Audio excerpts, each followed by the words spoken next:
just to get us going and to remind ourselves and to inform those who haven't been here, I'd ask each of our lecturers just to give us a recap of their position and what they said, and also maybe something about their particular area of expertise and interest, so that so you just know a little bit more, and then we can take off from there.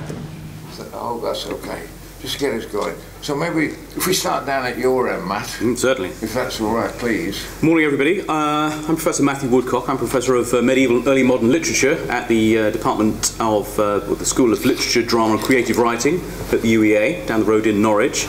A big part of my research at the moment, and over the last 2 years, has been looking at the records of early English drama for Tudor and Stuart Norwich. And so that's involved looking at lots of the, less so in terms of kind of play texts, but looking at lots of the regulatory information, rewards of payments to players, and looking at lots of the other kind of wider festive culture linked with, in the first instance, early modern Norwich, but then more broadly early modern East Anglia as well. So not just drama, but music, festivity, sports, rather grisly things like bear baitings, wrestling. There was a healthy wrestling scene in mid-Tudor Norwich. Who knew? And the longer vision of this editorial project is revising a volume of these records, which will eventually be put online and open access. And it forms part of a much bigger research project based in Canada at the University of Toronto, which is putting together all of, or as many as we can find, of the records of early English drama. This is a long research project that's been running since the 70s. I've not been involved with it since the 70s, and will continue running for probably another couple of generations as we begin to put forward really a history of what English and Welsh and Scots drama looked like, not just Shakespeare, not just London, but more broadly and more provincially. That's led me into doing some research on provincial guild halls, and that was the basis of the first half of the paper I gave yesterday. I was talking about the importance of guild halls, buildings such as this and such as Trinity Guildhall, it's down the road, and thinking about how they would have functioned both as places where actors and companies, as they visited Lynn and other towns, would have sought license to perform, and also they would have been places where performances would have taken place, perhaps on a stage very much like this, or others. I then focused on one particular visit of one particular company, looking at the Earl of Pembroke's Men, a company with which Shakespeare had been connected in the early 1590s, in the so-called lost years. I looked at the period of 1592-3 and put forward a case for the fact that trying to place Shakespeare in the Earl of Pembroke's Men, and then placing the Earl of Pembroke's Men here, and then placing the Earl of Pembroke's Men here at St George's Guildhall as well. And so we've kind of got from the bigger picture of my research to the exciting bit, the controversial bit, and the bit which will, I'm sure, be several threads and seams that we can pick up and take and explore later today. So that's... Thank you, Matt. Yes. Thank you. Pete? Morning, everyone. I'm Pete Smith. I'm a reader in Renaissance Lit at Nottingham Trent University. On the first evening of the festival, Andrew mentioned a book, quite an influential book now, of the 1960s, Jan Kott's Shakespeare, Our Contemporary. And unlike the other experts on this panel, my interest in the contemporary is the other contemporary. That's to say, not the early moderns as much as reception, Shakespeare's reception today. So I'm quite interested in contemporary. I do quite a lot of work on film adaptation. I do a great deal of work on theatre reviewing, the reception of Shakespeare in the modern theatre, and I wrote my first book was about Shakespeare under Thatcherism, Shakespeare in the 1980s. That's really where my academic interests lie. My paper yesterday was to do with my other interest, which is to do with the history of medicine and early modern hygiene, which I'm very interested in. I had to do an online exhibition for the Shakespeare Birthplace, which involved me going through there, as well as archives in the shape of books and early modern manuscripts. They've also got a large number of artifacts, and they wanted me to go through their collection of chamber pots from the Elizabethan period.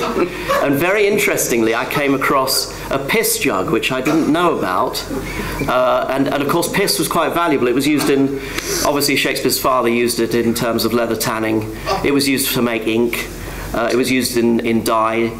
And I think, because this particular piss jug hailed from Nottingham, which is obviously where my university is, but I was living at the time in Stratford-upon-Avon, so I had quite an intimate relationship with this piss jug. I wasn't allowed to touch it or use it. I was very upset by that. But apparently it was just passed around in the pub, so if you're getting up and going out, you know. And it's a very clever idea, and I think we should. I campaigned for the return of the piss jug, but without too much levity. I really yesterday my talk was about King Lear. It wasn't really the local geography that we had from the other speakers, or the kind of archival history that they do so much better than I do. It was really just a sort of challenge really to the way in which King Lear has become sort of turned into a transcendental or almost a sacred relic. And I was interested in the way in which the play actually addresses ideas of physical decrepitude and decline. And obviously for an early modern audience, death is much closer to lived experience than it is to real material experience than it is for us very often.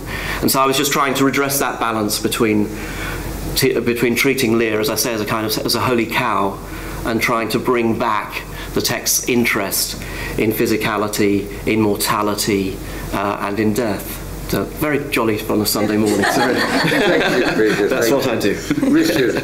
Surely. Hello, I'm Richard Dutton. I'm more or less retired these days, though I do actually currently have an attachment at Queen's University Belfast. I've done virtually everything to do with Renaissance drama at one time or another in my career. But since in the 1990s I started working on the licensing and censorship of the drama in the period, I've become increasingly engaged with theatre history, and that's probably the main reason that I'm actually involved in this panel now, because what I did yesterday basically was to do a warmer back for Matthew to try and lay the broad outlines of why the actors travelled in the way that they did in Shakespeare's day, and particularly before the fixed stages in London became, as it were, the great centre of theatrical activity, trying to point out that before that happened, and none of it really happened before 1592, the practice of travelling around the country as members of, in theory, the households of the great aristocrats of the nation, was actually where the cream of theatrical activity took place, with some great performers involved in it, and I particularly focused on the great clown Richard Tarleton, who was attached to the Queen's own players, the Queen's Men. Yeah, more generally, what am I doing at the moment? I'm doing two things. One is that I'm editing an edition of The Malcontent, which is a great play by John Marston, for a complete edition of Marston's works that Oxford University Press are bringing out. And the other thing I'm doing is revising a book I wrote back in 1991 called Mastering the Revels, trying to bring my scholarship up to date, which I think it well deserves by now. Thank you. Thank you, Richard. Alison. Hello, everybody. I'm Alison Finley, Professor of Renaissance Drama at Lancaster University, and my talk yesterday was about boy players in the companies, and using some of Richard's work and theatre historian David Catman's work, looking at the ways in which boy actors were apprenticed to the masters, the older men in the playing companies, in order to play the women's parts. And I took 3 plays that were attached to the Pembroke's Men, who were associated with the 1592 visit to King's Lynn, and considered the ways in which, first of all, how might the woman's part have worked in those texts. So I looked at Henry VI, Part 2 and Part 3, and The Taming of the Shrew. The other play that's involved in that group is Titus Andronicus, and I argue that actually all 4 of those plays have very strong women's roles in them. So Shakespeare must have had a confidence in his boy players, as he did indeed right the way through his career, that these young boys could play, and when I say young, actors up to age 21 playing women's parts. Must have had extreme confidence in those young men to be able to carry off a part like Cleopatra later on in their career, or Rosalind in As You Like It. But looking back to these early plays, there are some very strong women's roles in Queen Margaret in particular, in parts 2 and 3 of Henry VI, and in the role of Caterina and her younger sister Bianca in Taming of the Shrew. And my paper argued that if we think about the actors when they get to the stage of their voices breaking and being no longer able to play the woman's part, what happened at that point? And work that David Cathman and Richard more recently have done on a very important document called The Plot of the 7 Deadly Sins, Part 2, which was a sort of backstage guideline for the actors on stage as to when they were to come on, when they were to go off, who had to be there at a particular point. That gives us the names of many of the members of the company and clues as to the names of the others. And we can work out from that quite a lot of the actors by 1597 had become, some of the boy actors had become adult male actors and were playing men's roles. So that gives us a line through from when they were playing women's roles through to them graduating, if you like, as the end of the apprenticeship and taking on the lead male roles, or the junior male roles. And the last part of my paper took that evidence and then thought, well, okay, who might have played Queen Margaret and Caterina and Tamara in Titus Andronicus, those plays that are associated with 1592, on that original tour.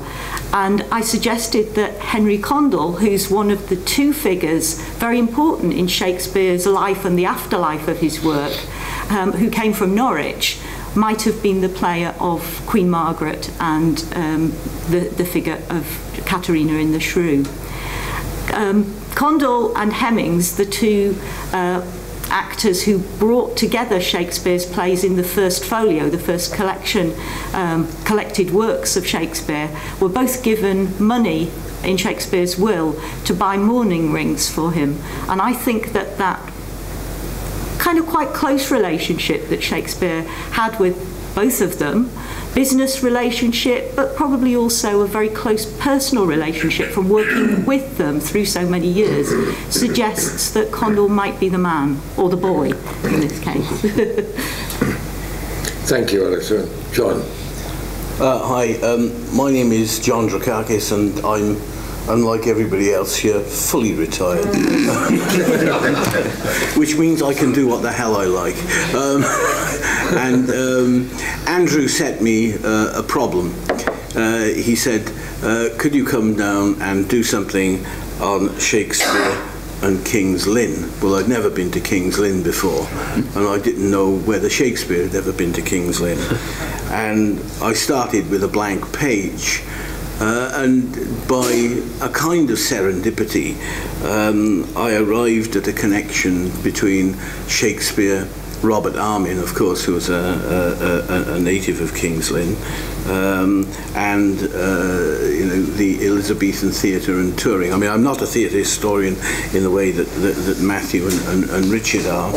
I'm much more interested in editing and also in the theoretical side of literary discourse. I came up in the 1980s when a group of us that were known as the Young Turks, apparently. I was once introduced as a young Turk, and I had to remind the chair that with a surname like mine, if he didn't know anything about Greek history, he was in real trouble. But we did a lot to upset the prevailing orthodoxies. I used always to start with a version of Mark Antony's speech from Julius Caesar, except it was, "I come to bury Shakespeare, not to praise him." And what we did was to dismantle this kind of canonical image of Shakespeare. He becomes much more interesting when you get rid of all of the excrescences of idolatry and all the rest of it. And I rapidly realized, while I was editing Shakespeare, that much of Shakespeare discussion goes around in circles. Things which are, sort of supposed to be new discoveries turn out to have been around about 200 or even 300 years old, and that you get this kind of circulating. I'm trying to break through that circle, both in terms of editing, where you actually go back and look at texts. I mean, the kind of vocabulary that I use normally, I mean, I don't know how many people here actually know what a quarto is or what a folio is. I mean, it's something that's second nature to me because I've lived with these things for the last 50 odd years. But, I know when I used to teach, students looked at me blank. And so I would have to get out a piece of paper and divide it into 4, and then show them exactly how the thing was printed and what the problems of printing it would be and how a folio differed, in terms of the practice of printing. And I mean, Pete's talking about urine. One of the things in printing house urine was used for was to clean the type.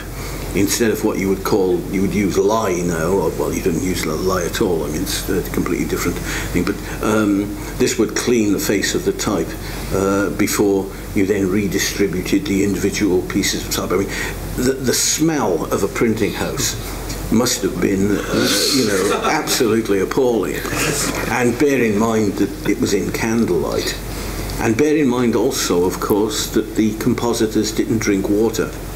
They drank small beer. So by the middle of the afternoon, they were completely K-like. In fact, a friend of mine had a theory about, when text kind of, what we should call pies, it kind of disintegrates. The theory of the pissed compositor got to the point where he couldn't tell the difference.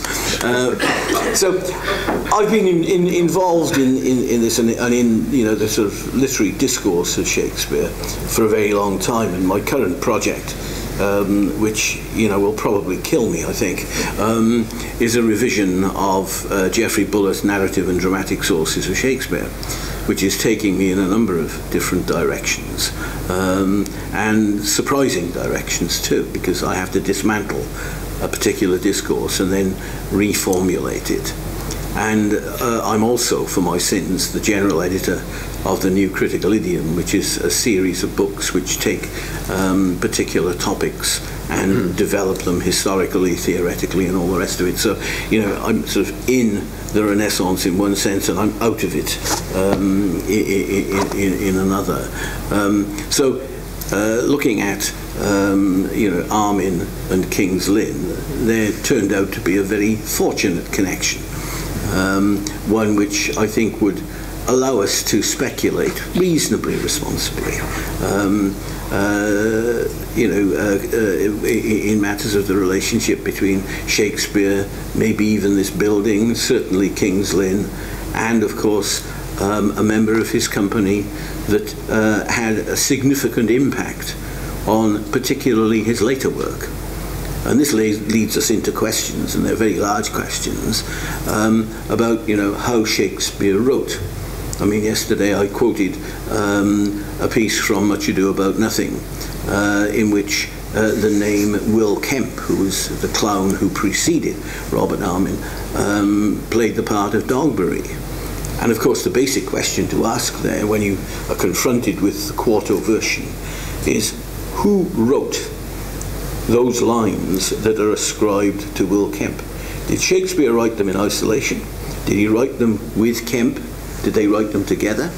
Did Kemp ad-lib and did Shakespeare then write it down? We don't know.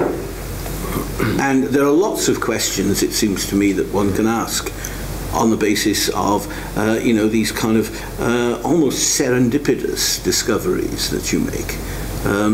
I mean, it's great to be able to put these things into a context of the kind that Matthew and Richard provide, that kind of larger historical context. But it still leaves open the question, the very basic question, of how a writer writes, whether a writer is an author or not.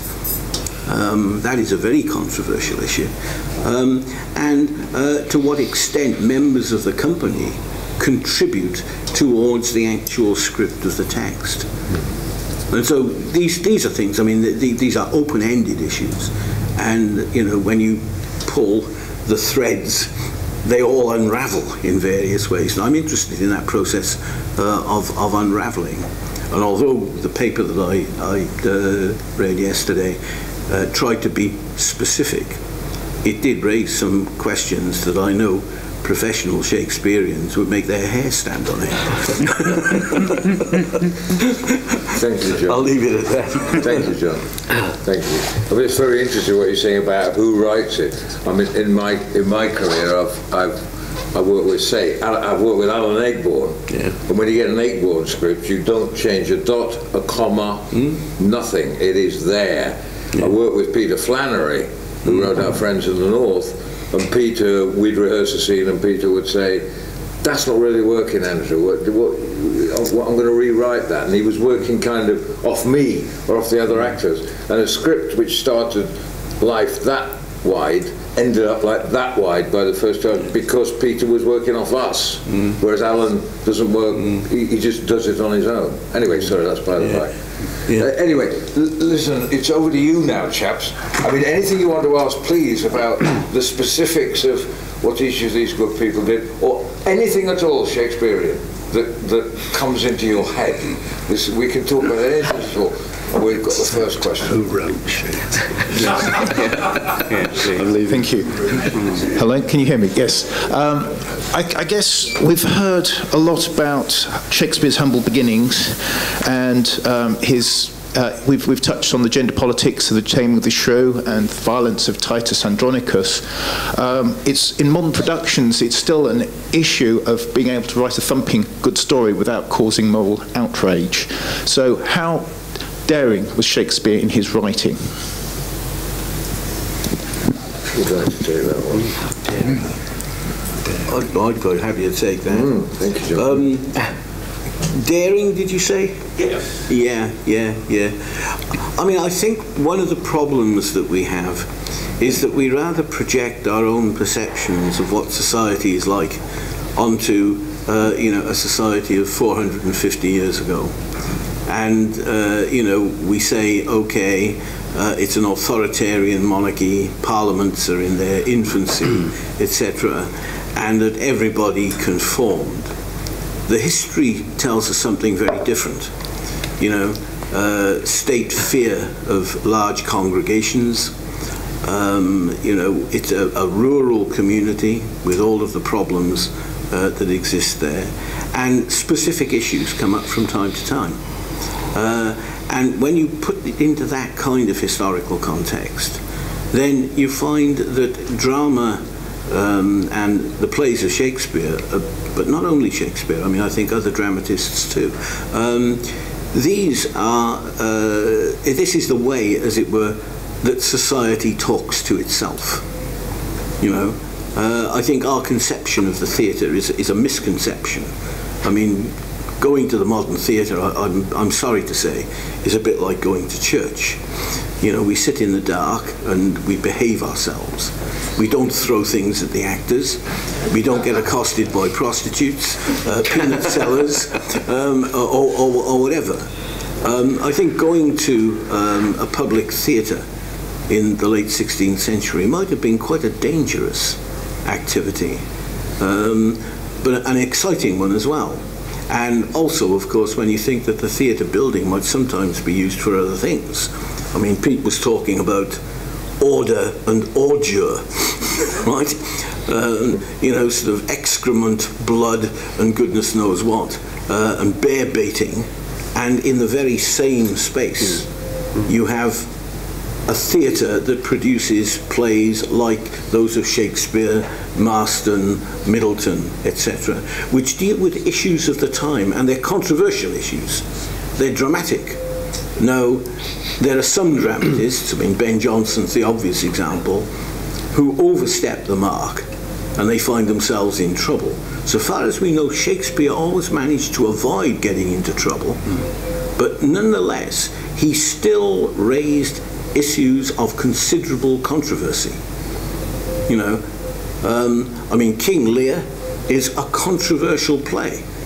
King Lear is a play in which the kingdom is divided. This is just after James I has tried to put the kingdom together. And here you have a play that starts with a king dividing the kingdom. Now that would be, I would think, fairly controversial. Richard II, you have a deposition. If you look carefully at the deposition, Richard deposes himself. Marlowe's Edward II, what Marlowe does is a very different proposition. Marlowe's much more iconoclastic. Marlowe understands the operations of power in a much more explicit way. I mean, at one particular point, the imprisoned Edward says, you know, but what are kings when regiment is gone, but perfect shadows in a sunshine day? In other words, all this, you know, sort of propaganda about the king as God's deputy on earth is as nothing if you don't have the force to back it. And what we get here at the beginnings of a kind of Machiavellian politics, which is itself very controversial. So, you know, the idea of Shakespeare, you know, ducking and weaving and conforming, etc., none of the dramatists, I think, that I've read conform in that way. You know, we have a kind of an old-style USSR version of what life in Shakespeare's London was like.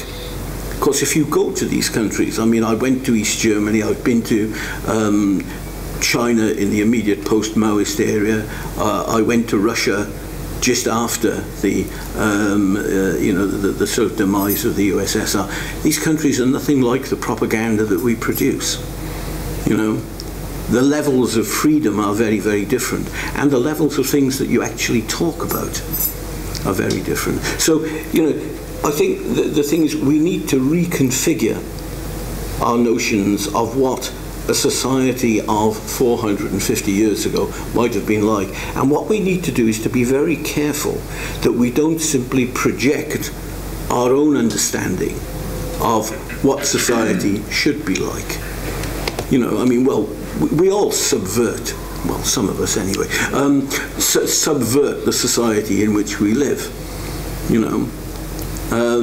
And we're lucky in the sense that we can, you know, articulate our own, you know, particular likes and dislikes clearly. But there are certain things that you can't do in a modern society, you know.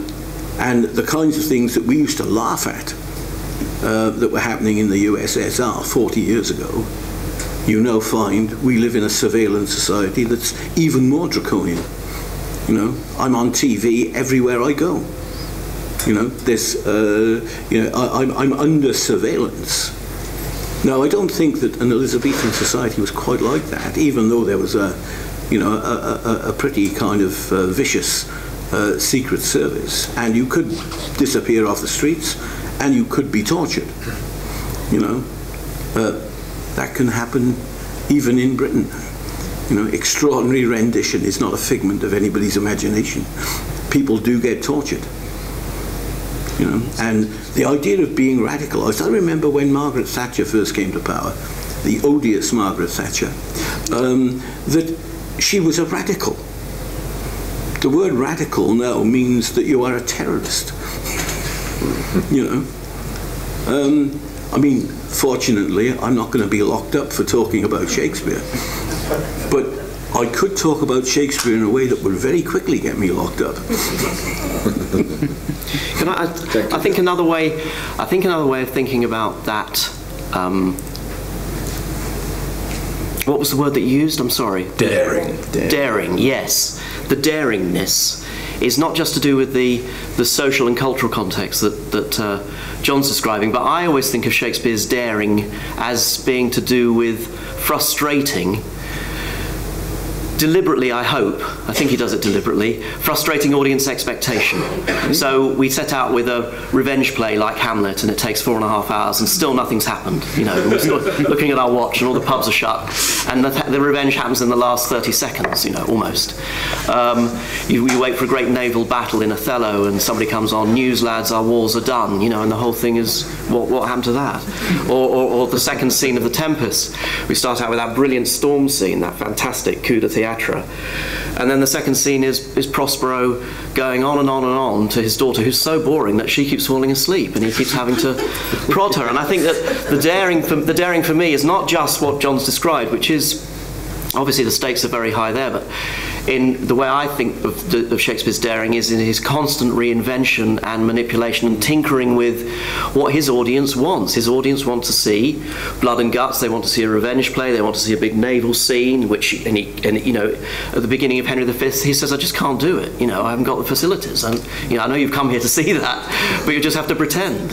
And it's that daring to me within the theatre, within a kind of imaginative daring, which I think makes Shakespeare so extraordinary. Yeah, because as Andrew said on the first night, it's to do with the power of the language. Sorry, Richard. No, I was just going to add to that. I mean, one feature of Shakespeare which may not be commonly appreciated by people is he made up very few of his own plots. Yeah, there are only 2 or 3 plays that we really can't find any source material from. And many of the plays, or at least their subject matter, would have been very familiar to the audience. So it's almost like the old Greek tragedies, where people didn't go along to discover what Oedipus did, because everybody knew what Oedipus did. What they went along for was to see what Sophocles made of Oedipus doing whatever he did. And the same was true with Shakespeare. I mean, King Lear is a great example of it. There is an earlier play of King Lear that the Queen's Men had performed, and Shakespeare follows a good deal of it. He creates entirely his own language, but the basic outline of the plot is fundamentally the one that he inherited from that text, except that there is no equivalent to the Blinding of Gloucester in it. There's nothing as violent as that. There's the scenes on the heath are far more extreme than people would have been used to, and the original play has a happy ending. I don't think King Lear has a happy ending in the versions we know. So in those senses, Shakespeare was incredibly daring, and as Pete was saying, is really putting over on audiences things that they weren't going to expect. I think he takes risks with characters as well. So in a play like Antony and Cleopatra, for example, the 2 titular characters, Antony in particular, the great hero of Rome, can't even kill himself by the time we get to the suicide scene, and has to get his servant to kill himself, loses credibility altogether. His rival Caesar, a less attractive character but a much more Machiavellian character, is sort of muscling alongside. How is Shakespeare going to redeem Antony's heroism in a way? And he has this extraordinary scene in which Cleopatra's women have to draw the body of the actor up to the monument where Cleopatra has imprisoned herself. What a risk to take with your hero, in a way. So I think that's there. And then that's followed by giving the boy actor who's playing Cleopatra a scene in which she actually beats Caesar in the end. She defeats him even though she's defeated politically. So the kind of power of theatre, I think, and it's worth taking those theatrical risks. And maybe, I mean, Richard II, you were talking about the way in which he uncrowns himself. He's powerless in political terms, but he has more theatrical power than anybody on the stage. But I mean, the thing is, there are two discourses going on here. I mean, there's a sociological discourse, about how the theatre operates in a particular society at a particular time. And then, of course, alongside that is what you might call the history of the drama. And there is a sort of modern parallel here in pop music. I mean, I'm old enough to remember the invention of the teenager and the way in which pop music suddenly burst on the scene. Now you look at the history of pop music and you get exactly this kind of thing, where you will get writers and singers who will deliberately subvert your expectations, and that only arises when there is a history of expectation, and where there is a certain familiarity. I think Richard's absolutely right that many of these stories were familiar to the audiences, not because the audiences were necessarily literate. The vast majority, I think, of Shakespeare's audiences were non-literate. And I would make a distinction here between the non-literate and the illiterate. The illiterate is someone who is at a disadvantage in a literary society. The non-literate is someone who operates very, very differently in relation to language. And I mean, I was mentioning yesterday the gravedigger. The gravedigger is non-literate. Look at the way he can shift meanings. And those meanings exist because they are current in the dialogue. And there's very little work that's been done, I think, about what we would call Shakespeare's commitment to orality. The kind of memory that you need, the kind of cultural memory that you need in an oral society.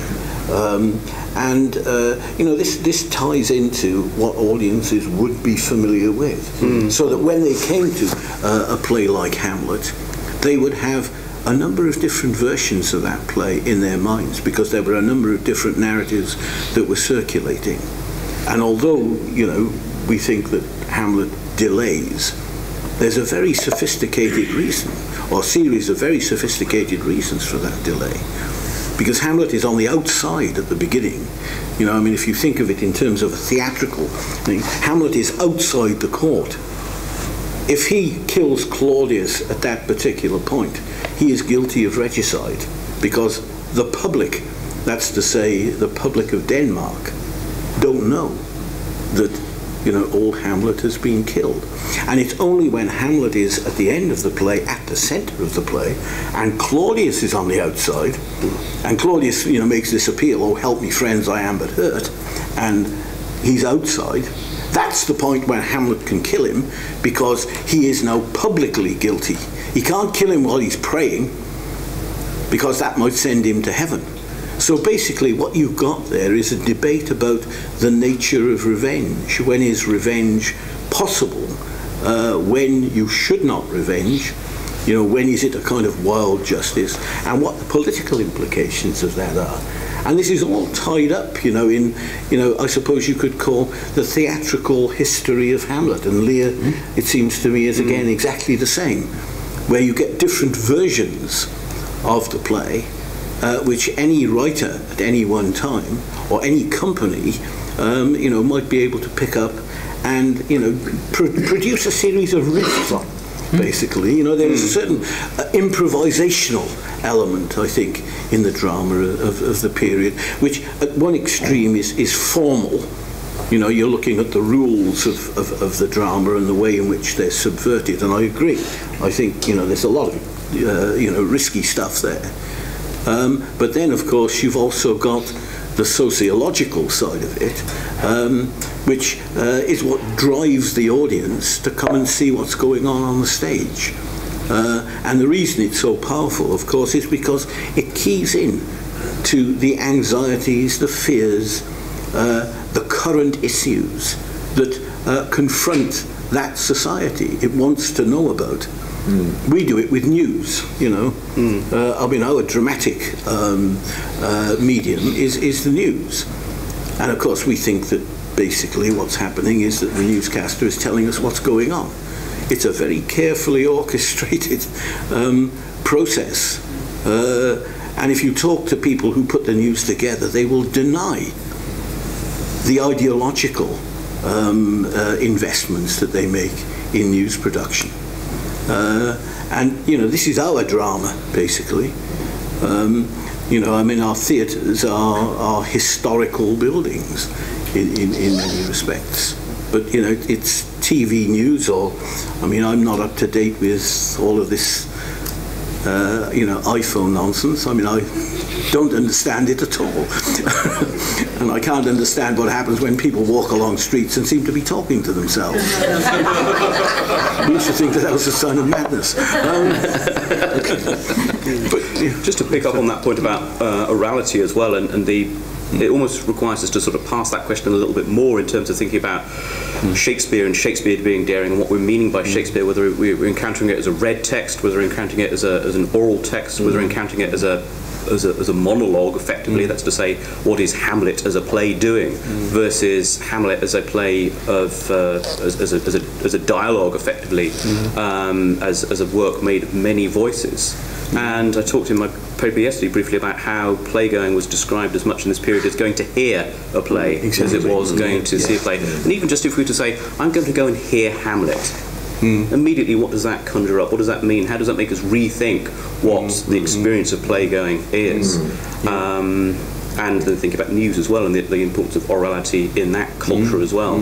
And there's Shakespeare's noises and the oral landscape of early modern London and early modern England is only really now beginning to be investigated. But the idea of thinking about, I'm going to go and hear a play, just what that would actually sort of make you reconsider. Theseus says it 3 times, doesn't he, in the dream, and when I was doing the chorus from Henry V the other night, I've not really taken it in. I've gently to hear, kindly to judge our play, gently to hear.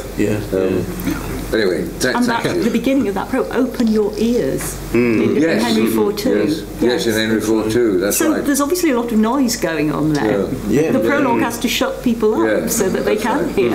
Well, and of course, old Hamlet gets poisoned through the ear. You know, that's the point.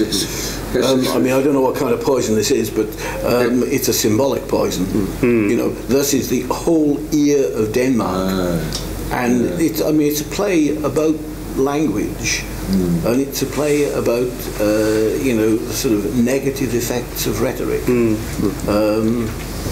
But let's have another question. Sorry. Yes, Paul, I'm interested in particular in the nature of performances in the 1580s and 90s. In 1766, a purpose-built theatre was built in this room, and I have a photograph here of what was left in 1936.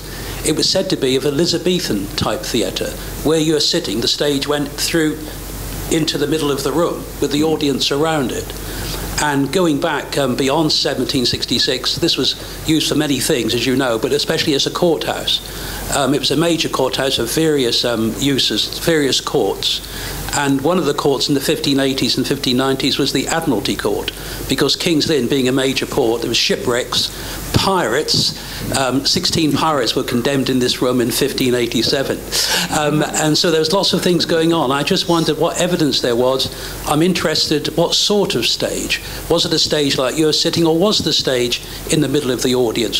What was the relationship between the audience and the actors? Were they close up to the actors? What went on? I mean, I think it was rowdy, quite unlike the theatre, say, later on. So I'm just interested in the evidence of what kind of, what John was saying, what kind of sociological impact the theatre made on people. What kind of theatre? Did they pay at the door? So what evidence do we have? Because I do tours of this building on occasions, and when I do town tours, I often bring people in here, and I've got an American party in about 3 weeks, and they'll be interested in Shakespeare, of course, and also rewriting a history of the building I wrote in 1992. So any light you could throw on the nature of performances and how the theatre was set up, I'd be be very grateful to learn a bit. Thank you. Can I start on that? Well, I mean, just, this was obviously a more multi-purpose, as it were, Guildhall than some, and so one has to be a little cautious about saying specifically this was thus.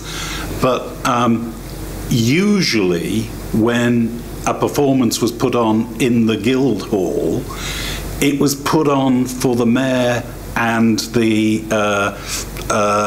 special people, should we say, of the town. There were instances in other contexts, I don't think we know here which way it went, when the Guildhall might also be used for public performances at which people came and paid. At the mayor's performance, the mayor gave the company a gratuity, as it were, but the people who turned up didn't actually have to pay. However, in terms of the kind of mayor's play that I'm describing, we do know that the organisation was normally one which reflected the social stratification of, in this case, the town, in exactly the same way as went on at court when the players performed there, or places like Oxbridge colleges or the Inns of Court, where, this I know goes completely against most of our expectations, the mayor and his most esteemed, as it were, guests would sit, as we would think of it, behind the actors.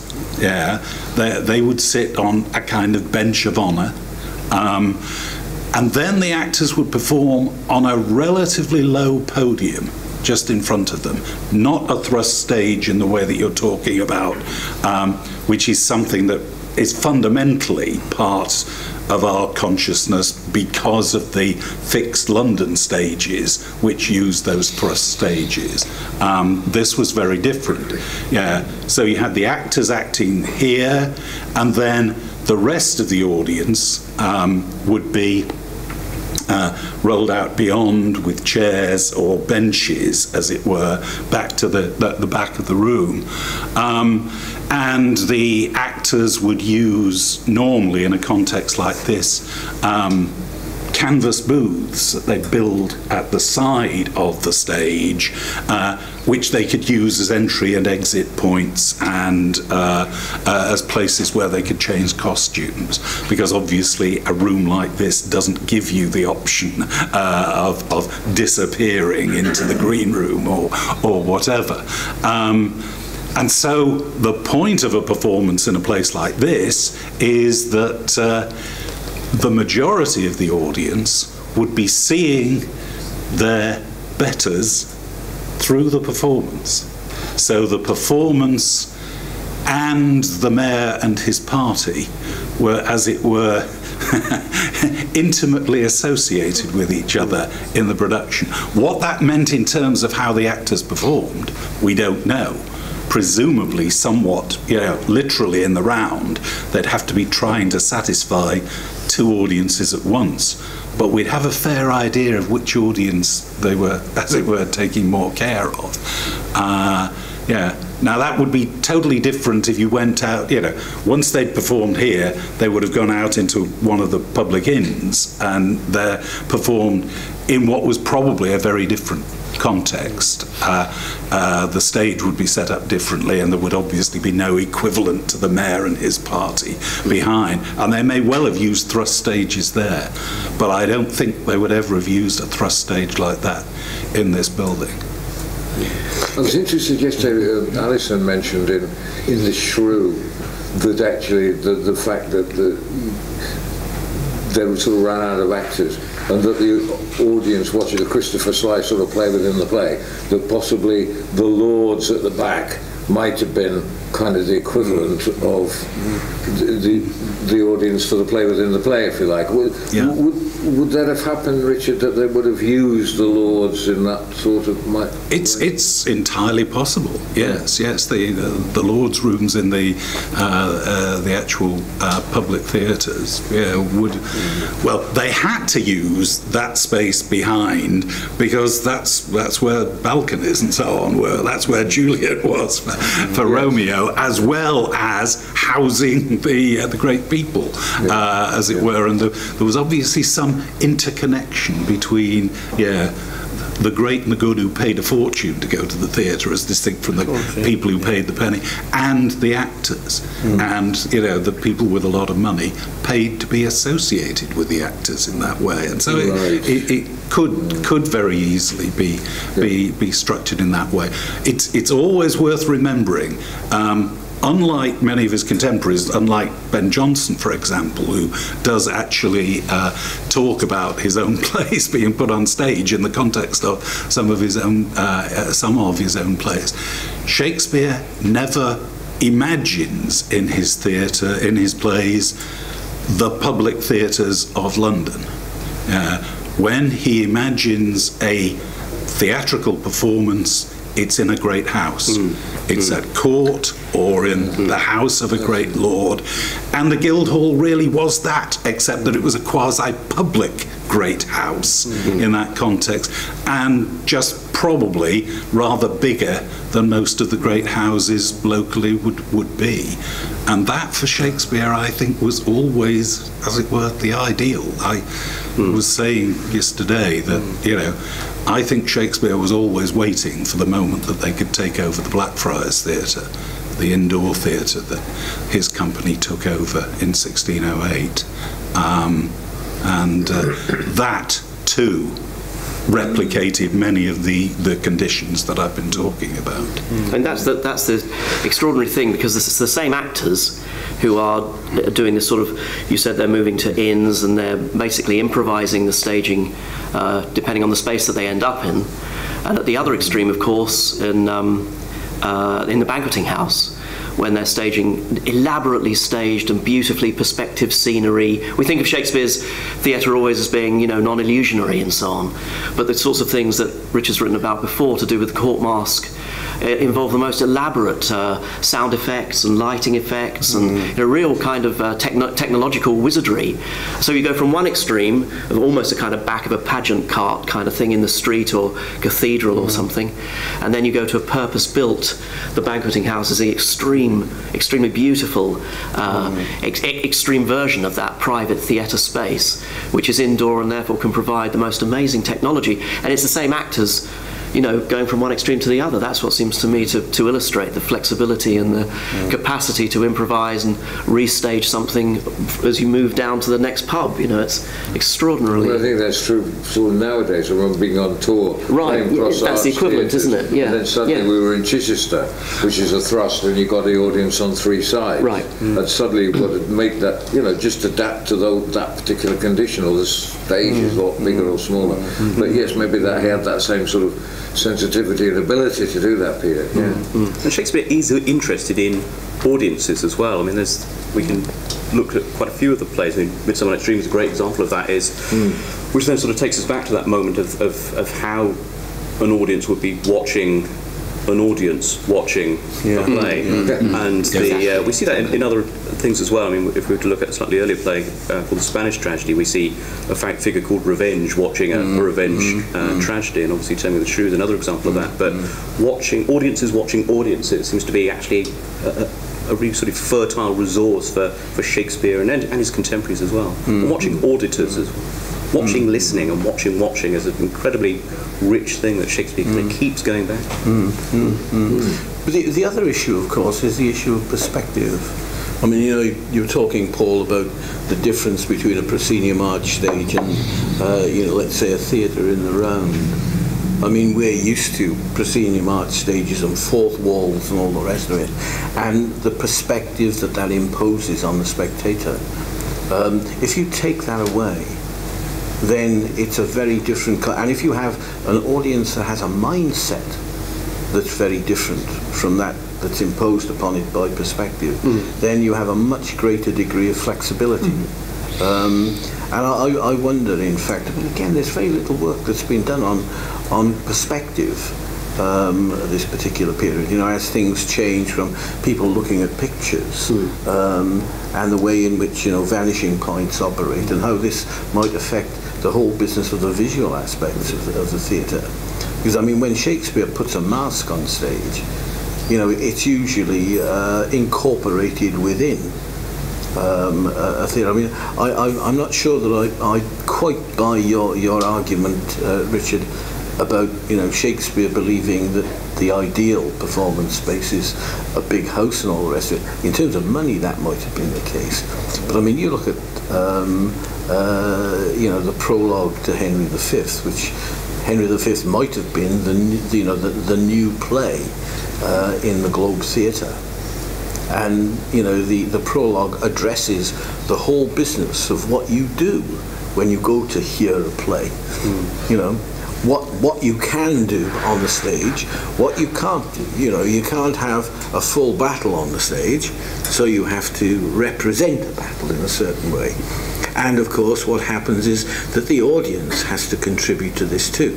The audience is not a passive recipient of the experience, sitting in the dark. The audience contributes to the play.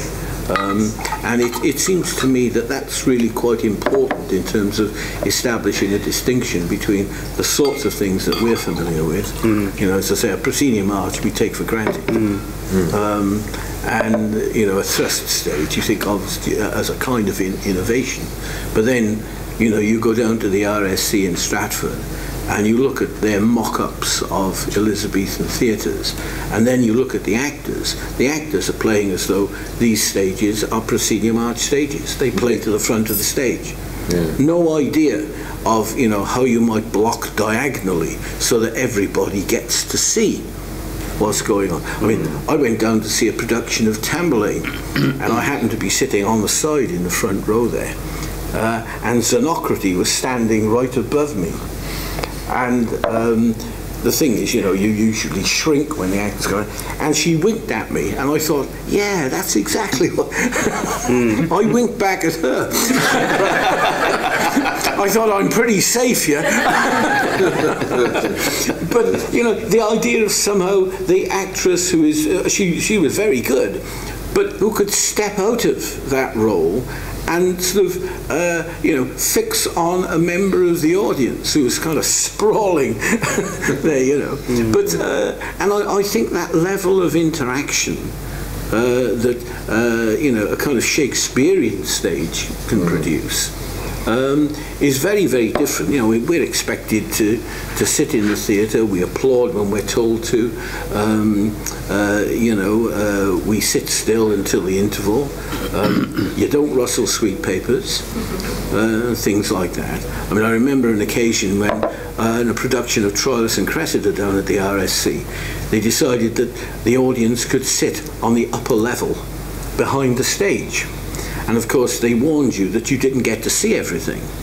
And this was, you know, you were mentioning a story about Maltesers in the theatre. And there was this group of people there, and this woman had a box of Maltesers. And she leaned over.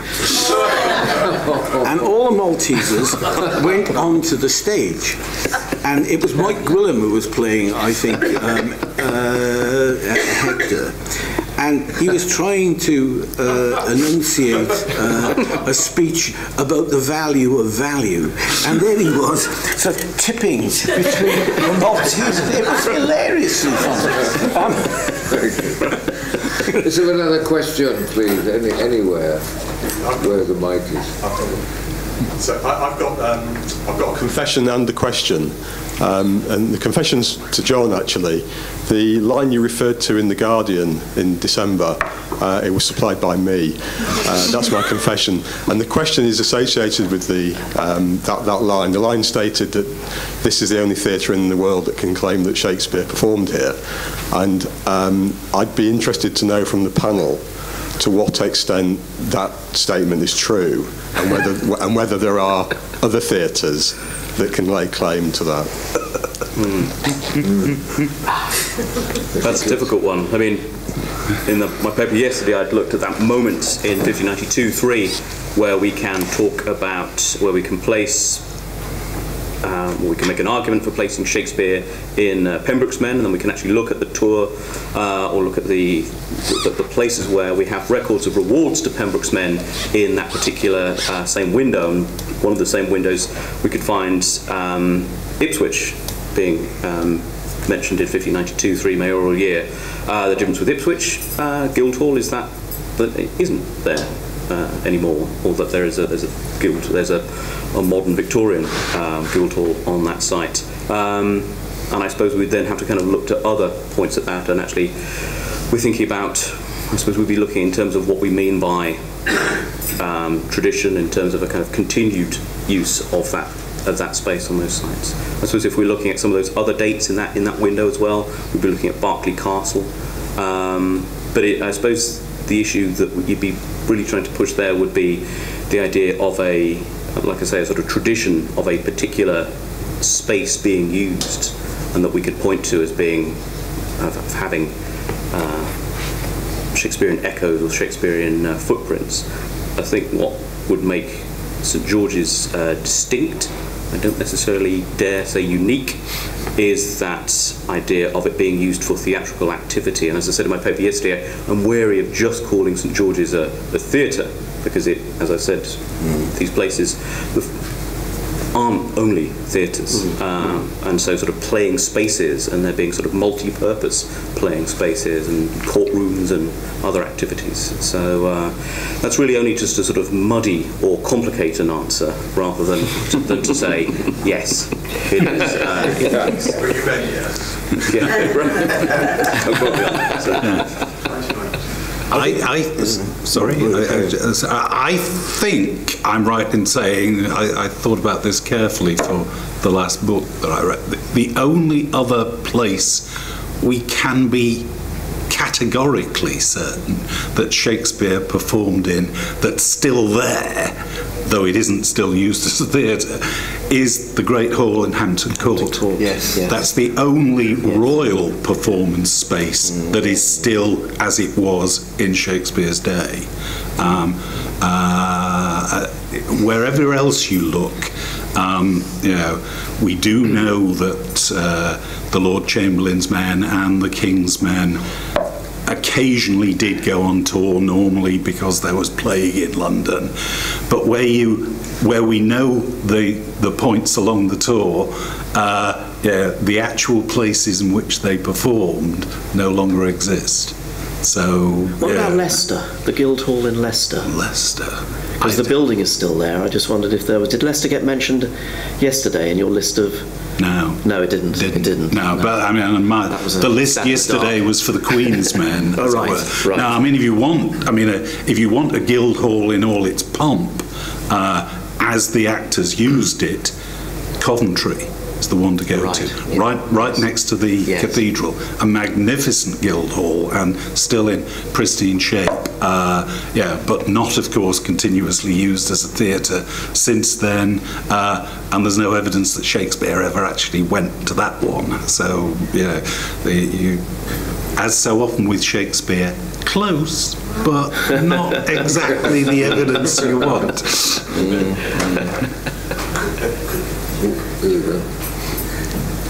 The vision between sorry, you go. Sure. Yes. Thank you. I'd just be interested to know what occasioned women beginning to play women's roles, how that came about, why it came about. Okay, well, partly that's again, it's this division of what is theatre. We had Queen Elizabeth performing, or at least taking part in various processions. Her coronation procession involved a procession through London where she kissed a Bible, she appeared and received some, greeted the mayor, etc. So it was a performance culture anyway, in which Elizabeth, as a centre stage person, did take part. If we move beyond Elizabeth, into the Jacobean period, when Queen Anna became Queen of Britain as consort to King James. She brought with her a continental tradition of performance in court masques, and the masques that we were referring to earlier on which Shakespeare probably based the Masque in The Tempest, were masques in which women performed. Now, when we say performed, they didn't speak.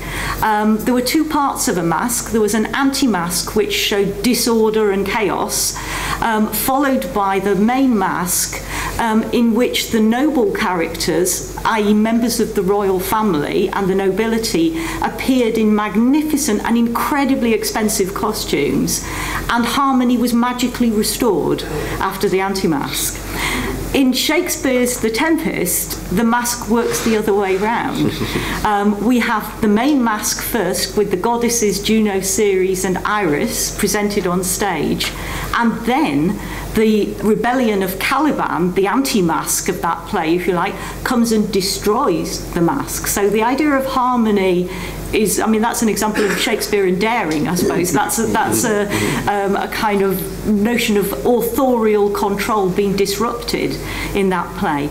But that tradition of women performing on the stage is there in the court culture, and is also there in the great household culture. So the very first script that we have is a translation of a play by Euripides, Iphigenia at Aulis, which is translated in 1557 by Lady Jane Lumley. Not a gentleman from the grammar schools, but a woman living in a noble house at Nonsuch in south of London. And she did a very free translation, and there was a long critical tradition to say that women's plays couldn't be performed and were unperformable. So the only way to really test that out is to try doing them. So colleagues and I have done a production of Iphigenia, and that was followed by Mary Sidney's translation of a French play by Garnier called The Tragedy of Antony, which is an Antony and Cleopatra story, which, given all the Pembroke's men's connections, Shakespeare probably knew about that translation. So we could say that Shakespeare's drama is part of a wider theatrical world in which women did have at least some place.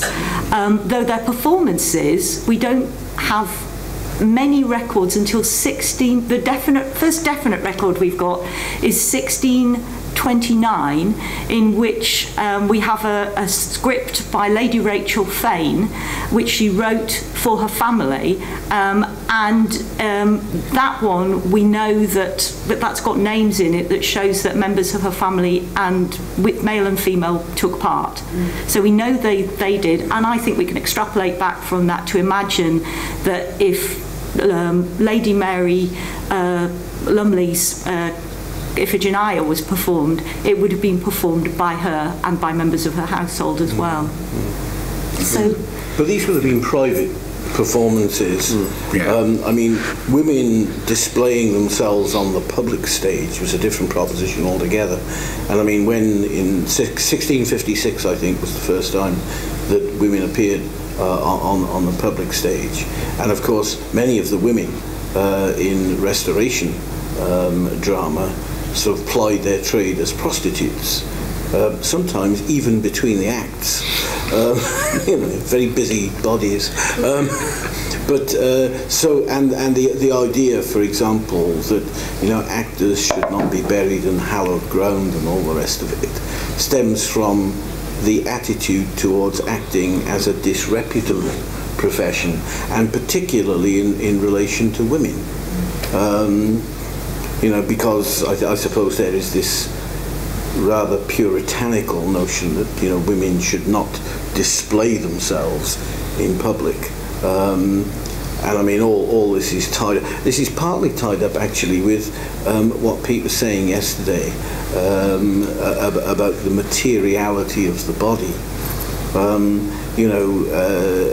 And women are inscribed. I mean, this is one of the real problems with with the Elizabethan period, it's very, very difficult to, excavate feminist discourses from some of these things, and it's largely because, they're so unreconstructed in a kind of patriarchal sense.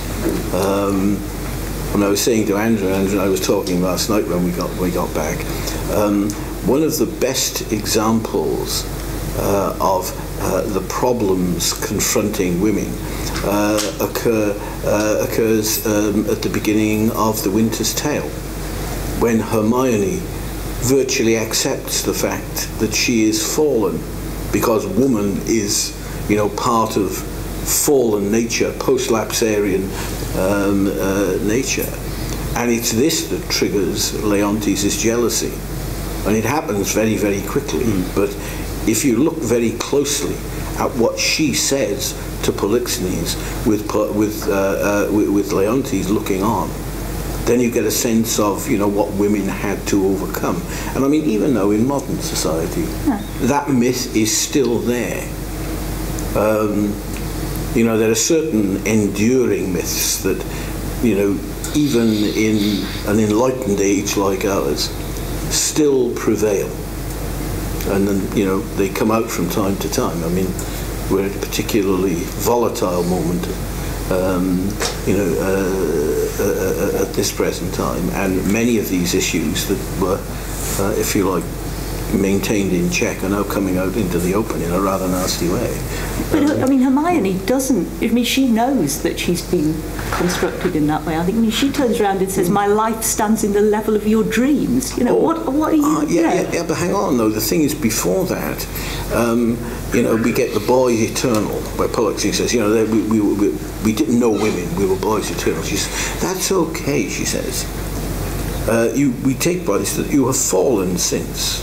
Well, it's all right if you've fallen with us. In other words, she accepts a certain situation. She's right about the whole fantasy. It is a fantasy. And at the one point, she, in a sense, accepts her characterization as a fallen woman. And there's the evidence of this pregnancy and all the rest of it. And then at another level, she recognizes that jealousy is a masculine fantasy. And this got a carryover from Othello. It's Emilia who gives the game away. Their ills, else let men know, their ills instruct us. So in other words, it's masculinity that constructs this notion of femininity, which is part of that debate, which of course you find in the Elizabethan period. But yeah. And that idea, go on. Sorry, no. That idea of being silent, and if you opened your mouth, that was more dangerous. So, female actors not speaking in the masks.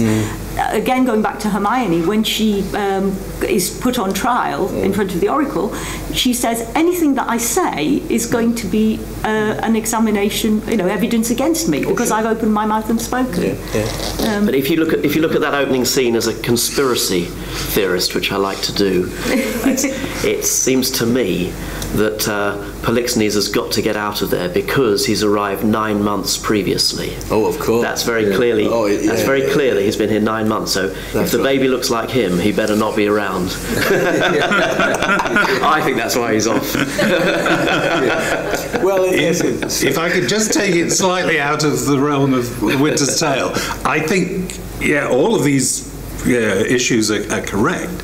What, in a sense, we need to ask is, why was England so out of step with the continent? Exactly. In France, in Spain, in Italy, in Shakespeare's day, women did act on the public stages. And on a few occasions, some of them actually came over to England and were given permission to perform on the public stages. It's only within, as it were, mainstream professional English theatre that it's not allowed. And it was nothing to do with the law. Sorry, Shakespeare in Love. It's a great movie, but the Master of the Revels never shut down any theatre because a woman was performing on it. It just it wasn't a fact of law, and we don't really know where the convention came from. Yeah, you can say that it's connected with trade skills, traditions, but you know the actors weren't strictly a guild in that kind of way. Yeah, it is an interesting and by this time unique English phenomenon. But you don't think this has something to do with the way in which Protestantism in its extreme forms conceived of the human body, and particularly the female body? It is, but on the other hand, of course, you know, extreme Puritanism says that dressing up as a woman is even worse. Well, it's all part of that. Yeah, exactly, and it's the whole. And the anti-theatricalists were always aiming at the boy actor because he personified the vice of the institution itself. So seal of the land busy. There you go. Exactly. And that tradition of male actors playing female parts predates the Reformation as well, if we look back to medieval drama and traditions there. So actually sort of having it as a factor of purely kind of Protestant or Puritan ideas doesn't work if we're looking at that kind of continuity and that idea of a tradition. And you mentioned Bjorn's as well. But in terms of Reed and the wider work of Reed, I mean, quite a lot of examples of female performers within the Reed documents. Within little local activities there were. It's the profession which was, as it were, anti-feminine. Thank you. Lovely. Thank you. The lady over there who is trying to... What I'd like to do is just give a view from King's Lynn about Shakespeare being here. So we'd like the panel to imagine a little bit at this point. We do know that Shakespeare's plays were more than likely performed here, possibly in the Trinity Guildhall or here, which must be fairly unique. We've got both buildings still standing. And we'd like you to imagine that with the plague, so we do know that the players came out. We'd like to think that Shakespeare joined them. I'm sure as a playwright he would have been extremely interested to see how his work went down in the provinces and how it was going, because he was just beginning to make a name for himself. He was getting well known. So he would be thinking as a businessman and a playwright being successful. So I'm sure he'd like to see how things panned out, so to speak. The plague, he'd like to get out of London, and so he could easily have been on tour with the players. We then think about his other plays. King's Lynn was a very important town and a port at the time. We traded with the Baltic. You can imagine Shakespeare being in the taverns, talking to captains of ships and learning all about Denmark, the Baltics, even southern ports as well. And as a playwright, you can imagine him keeping things written down, little bits of paper, making notes, so that in future these would all come about. So here in King's Lynn, we think we've got not a bad thought that Shakespeare was here. And if we think about Nottingham has Robin Hood, Tintagel has King Arthur, we think we've probably got a little bit more, I suppose, what's the word? I'm just trying to think, fame, to say that possibly Shakespeare was here. We'd like to claim him as being in King's Lynn. Don't tell Stratford-upon-Avon. We won't. Well, of course he was there as well, but just the fact that he performed in this theatre. I think one thing that comes out of your observation there is interesting, which is to do with the degree to which the sea is all over Shakespeare. Twelfth Night, The Tempest, you know, it's all about the sea, the elements, and particularly the sea, and particularly sailing. And it's a fascinating, because of course Warwickshire is landlocked, and so he must have. So obviously the port of London, or perhaps, you know, you're right, chatting to skippers in the local boozer. Who knows? And that's an important point about Shakespeare's sources and I'm not going to go down the authorship route, but the idea that actually Shakespeare would have learnt by listening and reading and interacting, rather than necessarily having to have done and experienced all of these things himself. So, the gentleman back there, please. Thank you. Thank you. Thanks very much. Dare I ask 2 questions? One a quick answer, I hope, and the other one perhaps a little bit more with a bit more detail needed. The first question then is it right? Did boys willingly take on the training as actors as opposed to their trade? And the other question, perhaps with a more complicated answer, was with your knowledge of the plays of Shakespeare and the knowledge you have of the man Shakespeare, would it have been quite possible and feasible for the man Shakespeare that we know to have had the education and learning that are reflected and there is evidence for in the plays? The second one's easier. Yes. The education he would have got at Edward VI School in Stratford was at least the equivalent of a modern degree. So there's no problem with that at all. The first one's more complicated. But that one does fit in with the notion of rhetoric in the schools and the idea of learning a rhetorical skill, particularly the early plays, highly rhetorical. Shakespeare himself is using those rhetorical skills that he has learned and drawing on a young actor, a young male actor, who may also have had those rhetorical skills, either from listening to other people and memorising bits, but we've got to think of a culture that is much, much better at listening than ours is.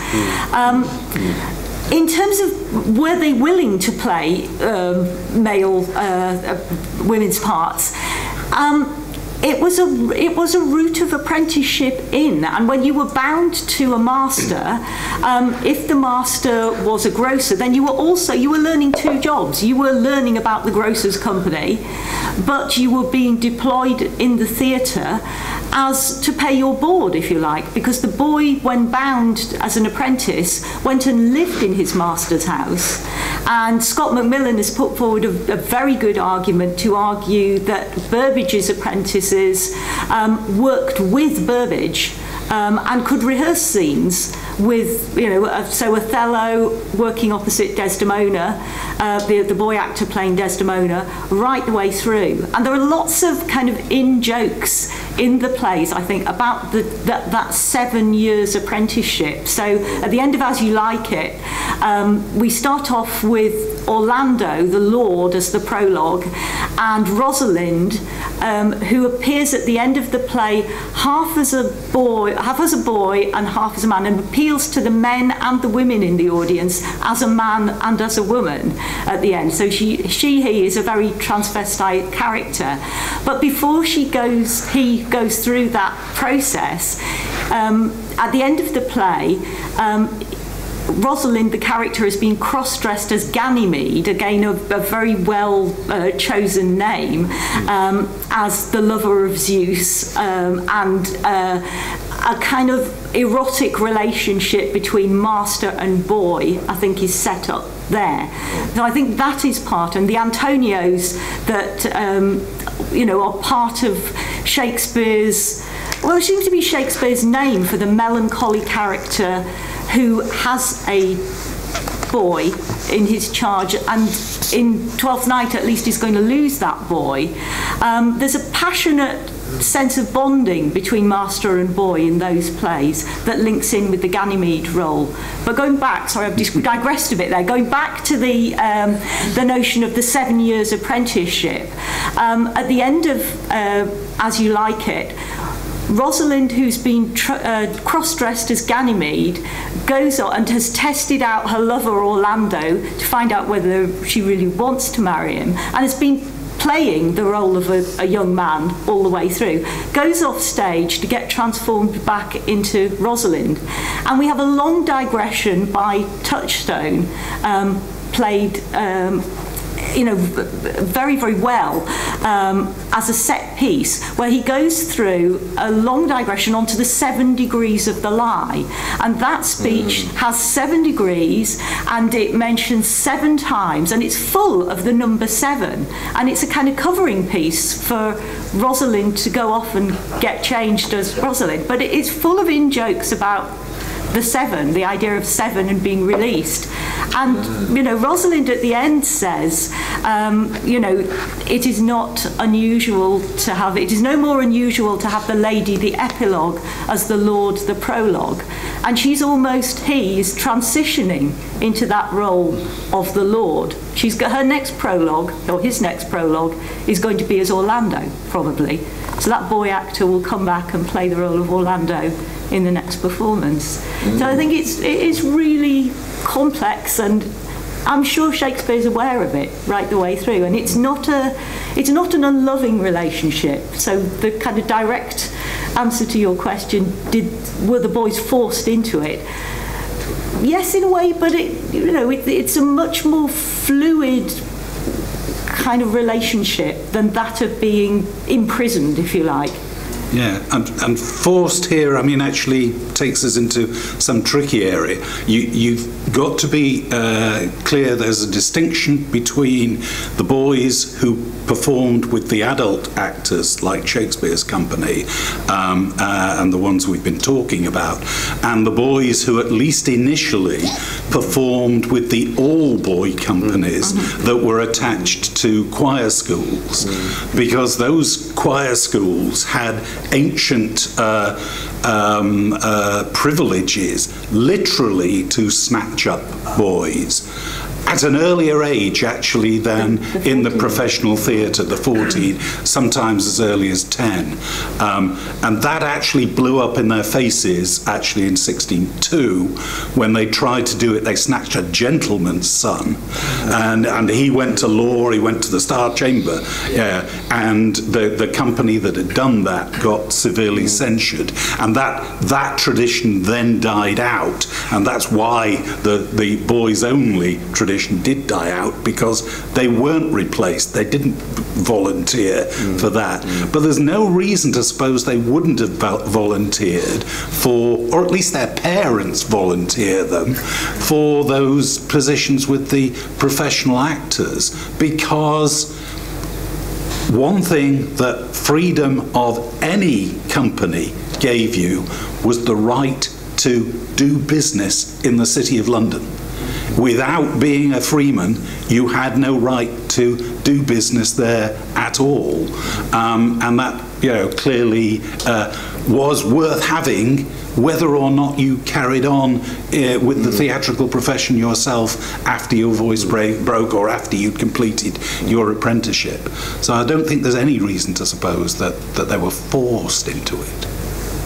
Well, I certainly wasn't forced when I took the part that was mentioned yesterday about Francis through the yes. take that when I was a youngster. Well, I've recently had the great good fortune to be associated with the company of boy players that runs out of the King Edward VI School. They're known as Edward's Boys. I don't know whether anyone's seen them. They perform to a phenomenally professional standard. They keep running, they go through the school, and they're volunteers to go into it. And one of the things that they completely poo-pooed, this is the boys themselves, not just Perry Mills who runs them. They poo-pooed the issue that dressing up as women was at all problematic. They just did a casting, and if you were a woman, you were a woman. and you just didn't think about it. You put the wig on, and that was fine. They're very unself-conscious about it, and it says something obviously about us that we get very worked up about it, that these Elizabethans weren't doing those things. There's a similar thing in America. They did a production of Epicene with a school in America, and there the boys were so proud of their costumes that they went home on the bus.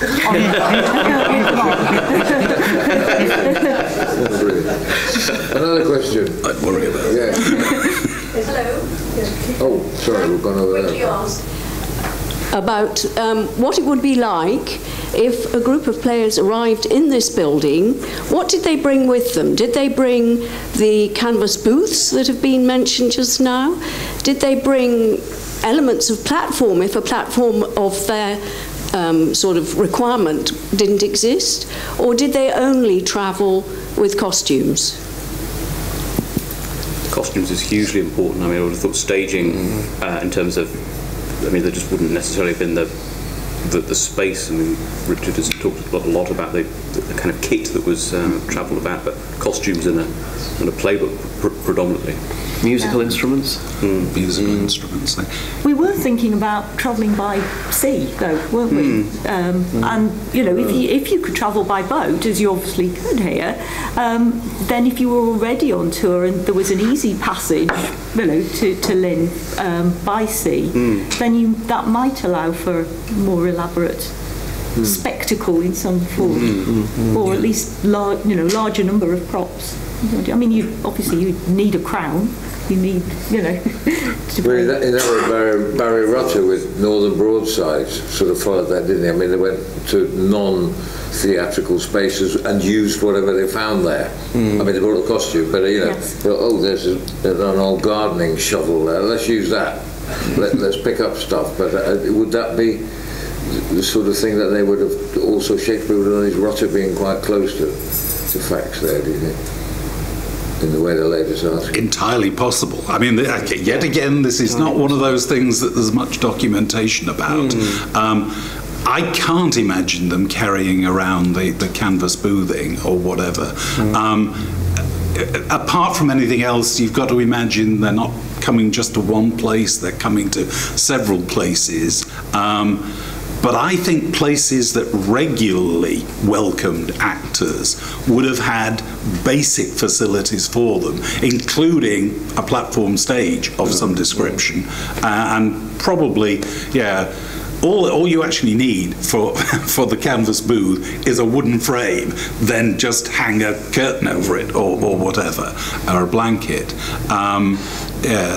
They'd have to keep it pretty minimal, I think. But certain things are key, and costumes are more key than anything else. In the Reed project that I'm involved with, there's lots of payments that the civic and town councils themselves are forever sort of moving benches or creating sort of short-term stages, and so in some ways that's part of the kit that was already provided or put together and actually paid for locally rather than things being moved around. You mentioned props, which were on hand. I mentioned yesterday when the Pembrokes men were in Bath and performed at Bath Guildhall, and the payment, I think they had to pay 2 shillings for a broken bow. And the suggestion is as well, did they either break it in some sort of fit of pique off stage, or was it actually being used in a performance, say, of Titus or third part of Henry VI? And so the idea of actually kind of using local resources. And one thing we know from local guild halls as well is that they were frequently used as armories as well. Frequently lots of local guild halls would have stored things like bows, sort of corselets, gunpowder as well. But even costumes, you see, we do have it's from Titus when you said that, reminded me, the Peacham drawing is a representation of a staging of a scene from Titus Andronicus, and there are 3 or 4 people on stage, and only 2 of them are in costume. The soldiers at the back are in, Elizabethan day wear, as it were, with Elizabethan weaponry. So it's set in ancient Rome, and 2 of them are dressed up in togas, or is it 2? I'm trying to desperately to remember now. But anyhow, so not everybody on stage is fully costumed in the same way. There's an anachronism in terms of the costume costuming that's taking place there. Perhaps they didn't have enough sheets to go to the toga party kind of thing. It is all a bit ramshackle. It's extraordinary, really. A kind of metonymic form of costuming, so that's to say a crown representing a king rather than necessarily kind of full Right, yeah. Let's have another one. Tab. Building upon the importance of the cultural context, I was just really interested to know more about, firstly, what Pete mentioned, his research into Shakespeare, under Thatcherism, but also, how this perception has changed, as society has evolved as well. I think the key person to speak to there is sitting there. I'm particularly interested in the English Shakespeare Company. Both John and Andrew know a good deal more about that than I do, but in terms of a reaction against the Royal Shakespeare Company, with everything that name implies, and its seat in Stratford-upon-Avon, and its canonical importance. And the English Shakespeare Company is a touring, essentially not homeless, but a huge cycle of history plays. I really shouldn't be talking about this with you two sitting on the stage, but as a reaction against the kinds of values espoused by the Royal Shakespeare Company and everything that meant. So we were getting very aggressive historical rereadings of Shakespeare's history plays, which were bringing out what is in the plays, challenges about authority, challenges to authority, sympathies particularly with anti-establishment figures like Richard III, who's sitting there. And that I was simply reading that as a sort of very explicit and deliberately explicit political reaction against the kinds of authoritarian and orthodox models of Shakespeare's reception. The two Michaels both had experience of the National and the RSC, and kind of, well, actually, when the ESC was formed, they went to see if they could do a two-hander at Hampstead. They went to see the Arts Council, and they said, well, no, not really, but if you want to form a large, major classical touring company, we'll give you some money. And it was... See, I don't know the sure it wasn't story. as simple as that, but the two Michaels were frustrated by what they saw at the RSC and at the National. And it was a reaction against that, but it's quite interesting. I think I'm right in saying I look in vain often for reference to our productions in the introductions to editions of Richard III. It's mentioned sometimes, but I think it's a Penguin where it jumps from David Troughton to Simon Russell Beale, and we're not there. And that's not vanity, I hope. It's something to do with the fact that Michael Bogdanov particularly was challenging the establishment, and therefore he's not been given the credit. He's too frightening. I mean, you're very aware of that, John. Well, they were deliberately marginalised. I mean, there's no doubt about that. Yeah. And of course, there was a resistance to the ways in which they were staged. I mean, Henry V, I went to see Henry V in Glasgow, and the English going off to France were a bunch of soccer hooligans. And there was a big banner across the stage which said "Fuck the frogs." I think they are well. With the establishment. The thing is, it went down well in Glasgow. It went down very well in Glasgow, actually. But the thing is, there's an assumption that somehow Shakespeare is being misappropriated for these nefarious left-wing political agendas, as though, of course, the plays are not political enough in themselves. And but that's what Michael was lifting out. This is what Michael was lifting out, and this is why I think the ESC got the kind of stick that it got from the establishment. And this was why, of course, people outside London sort of flocked to see them. Yeah, I mean, the audiences loved it, but it's very interesting. Well, of course. And I think this was largely because the further away you get from London and the further away you get from Stratford, the more iconoclastic audiences tend to be, and they're much more receptive to different ways of doing these plays, because they see the investments in them. And of course you get to places like Glasgow where there is a kind of political fervour anyway, and people respond to that. And of course when the RSC used to come north to Scotland, you know, they very often treated Scottish audiences as though they were the great unwashed. You know, oh yeah, and I remember seeing a production of Henry V in the Royal in Glasgow, and I was more interested in this little kid sitting in front of me, who every time there was a major speech, he would turn to us and say, "Is this the speech? Is this the speech?" And, you know, it was a dull RSC performance, whereas with the ESC, people engaged, and similarly with Northern Broadsides. You know, I saw a Northern Broadsides production of The Tempest in The Citizen. I remember being in Nottingham, going to the pub. That point I was playing the Douglas and Henry IV-1, and I was sitting at the bar, and rather than sort of often more middle class kind of reaction, we did enjoy the show, thank you so much. This bloke came up to me and he went, "So after you go back to Scotland or what?" No. Sorry, I didn't know what he was talking about. Talking about the Douglas. Yeah. And I thought, God, he's talking about the play. So I told him what I thought. And he said, "I'm a miner. And we're in at the technical college doing 3 days, and they give us these tickets." Yeah, I didn't want to come. Yeah. But see that fat bloke who we're in it tonight? So what, Falstaff? Yeah, is he in it tomorrow? He said, "He was fantastic." He said, "I would like that." Now I told Michael Bogdanov that, and it was worth 10 Oliviers for Michael, because that's what you're doing. You're talking to people. There's nothing sacred about Shakespeare. This is what it is, and it can talk to everybody, and that's what it sort of did. Sorry.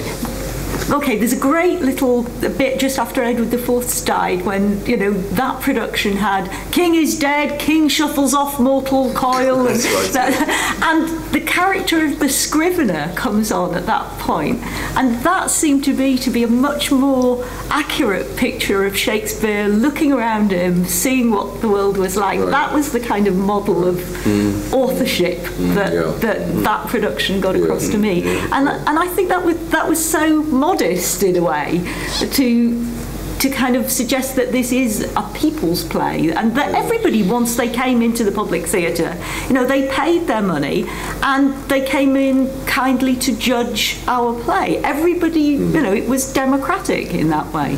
Everybody had the right to... Can I interject? Can I ask, how then do we take that advice, given that you're, I think, all newcomers to King's Lynn, how do we take that advice and get the audience out for Shakespeare and other performances in this theatre in King's Lynn? I think you do good Shakespeare, like any theatre. Sorry, I'm not on the panel, but I'm going to tell you anyway. If you run a regional theatre, when I was in Rep, which was 10 years, 2 of the directors I worked for said, I could close this theatre in a month if I put on the plays I really wanted. What I have to do is to try to understand the community of which I'm a part, give them to an extent what they want, so I win their trust. I don't alienate them by putting on Pinterest the first show I ever do, whatever. And then he said after 3 or 4 months, then I put in my Pinter, but I win their respect and their willingness to come back again by putting on work that talks to them and is done with quality, if you like. John Neville, when I was growing up, ran the old Nottingham Playhouse. You couldn't get tickets for gold dust. And people would go and watch things that you wouldn't normally have thought they would, but it's because John Neville won their trust. And I think if you put on a play and you get a reaction like this miner I'm talking about in Nottingham, who wants to come back and know what happens in Henry IV too, that's how they come back. That you're not giving them dead, dull, RSC, don't know what you're talking about, love, can't even hear you. Sorry, I'm being rude about the RSC, but that's what it's like at the moment. But if you give them something that connects, they'll come back. That's what theatre is. Get their trust, they'll go with you. Sorry, guys, please. Well, some of it's to do with accent as well. I mean, there is a way of speaking Shakespeare, you know, this kind of cut glass, RP sort of accent. And then, of course, when you get yokels, they always seem to come from somewhere in the West Country. With bits of straw out of their mouths. You know the stereotype. And I think that what Barry Rutter did and what Michael was doing too.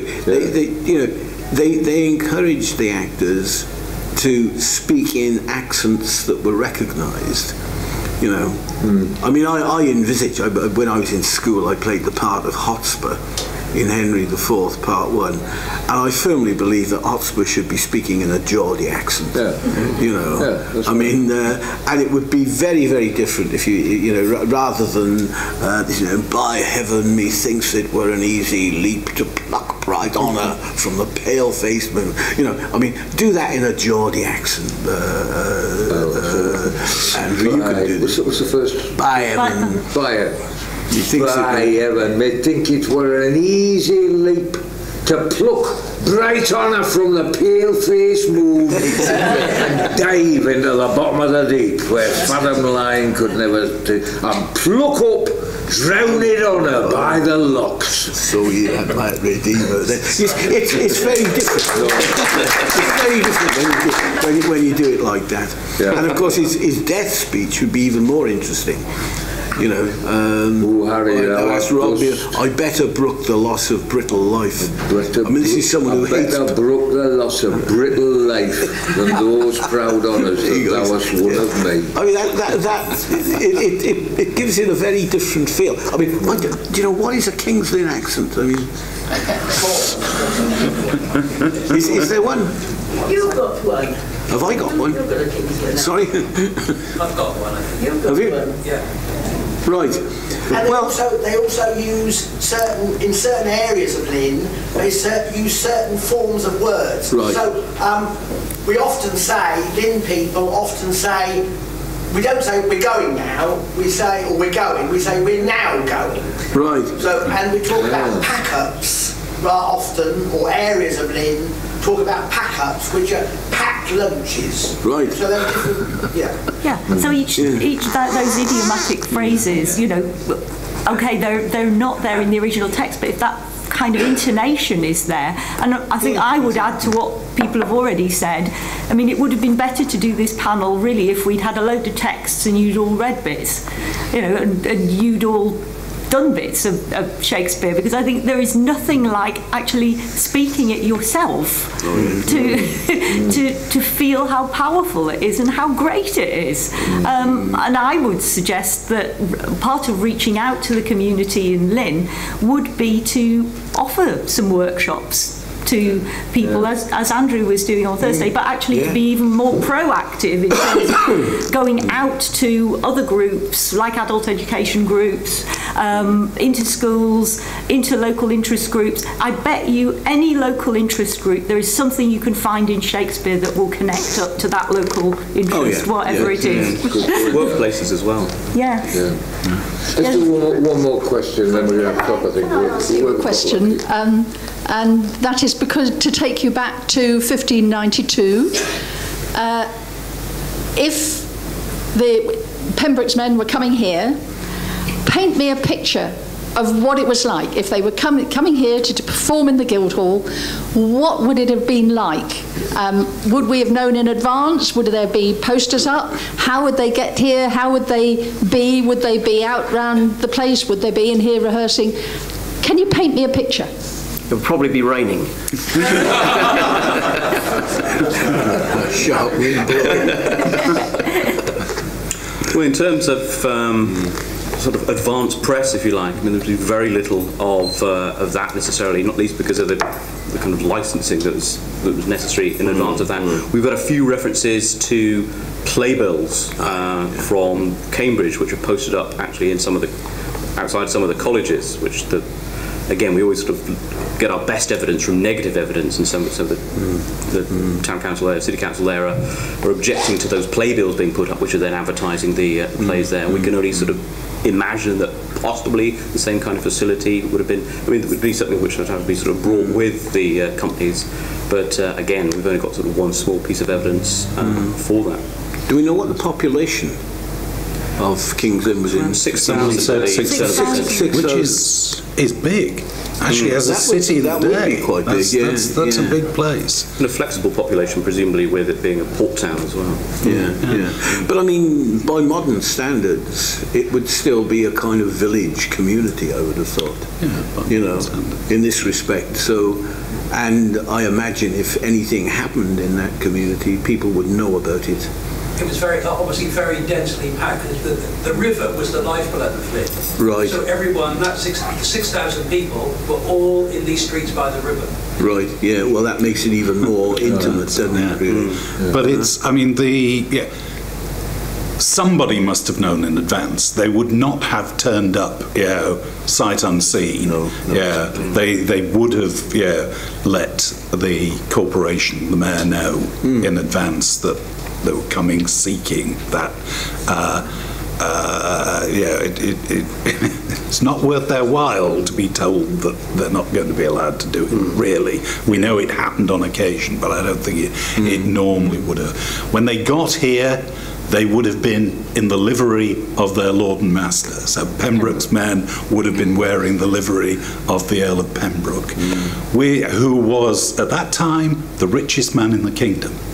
And his name and his livery was probably known across the country because he was represented in so many areas. They would have marched through the streets, and they would have used drums and trumpets, which people sometimes complained about. Loud and intrusive, but that was a standard way of announcing the actors are here. They did that in London as well, to whip up trade for an afternoon show, but they would do it here, and they would make their way to the mayor's office to ask for the license, as it were, very respectfully. And he would respect them because they were emissaries of the Earl of Pembroke, and so you didn't willfully offend them, even if you had to draw the line at what you were prepared to allow them to do. I don't know how much more colour one can put on it than that. Well, these are kind of like pre-show. Yeah. Sorry? Afternoon performances? That's an interesting question. Usually, I think, where there is evidence, usually, as was the case even in private households, but we also know that there were performances in the evenings in private households, but it would be very expensive to light this place, and difficult if you've got overhead lighting with candles to go throughout an entire show. So it's much easier if you can open up the curtains and perform in the daylight. We've got a few pieces of evidence which, at that moment of licensing, saying we're going to grant performances to be played, but frequently no later than, say, 9. And so there is a sense of the potential of an evening performance. But I mean, what kind of environment would the actors come into? Dressed in livery and recognisable at a time when there were sumptuary laws, so people didn't dress the way they wanted to. There were certain gradations, and then, of course, to get back to Pete's theme, the ordure around the streets, of which there must have been a lot. So you can just imagine. We tend to think of this as art with a capital A, and that it's kind of sanitized and separated off from ordinary life, but this is right in the middle of ordinary life. So were the actors kind of exotic coming into this, or were they part of the whole process? I don't know. There's no evidence of bear baiting in these guild halls, is there? I've not seen any evidence of... or even, wrestling? I've not come across references to wrestling, but... But, other activities. While we've been talking, I've been thinking of, Raymond Williams's notion of a dramatised society. And, of course, he links it to television. That's how he sort of coined the idea. But, Elizabethan culture was dramatised in a variety of ways. You know, performance society or whatever. But the idea of everything was potentially dramatic, potentially confrontational, and I would suspect it was a much more volatile society. I mean, could you imagine some of the locals deciding to take on the actors as they walked around the streets? You know, there's that Norwich moment where that potentially, you know, really does happen. Yeah. Oh well, you see. There are several other affrays recorded. Oh yeah. Sorry, we are going to have to stop. I'm sorry, because we're on a fairly tight schedule. Thank you all very much for coming. Thank you to Matt, Peter, Richard, Alison, John. We have been privileged to have you with us, and thank you for this extraordinary kind of perspective that you've given throughout our weekend. Indeed, it's been an honour to have you. So if we could just finish by thanking these good people.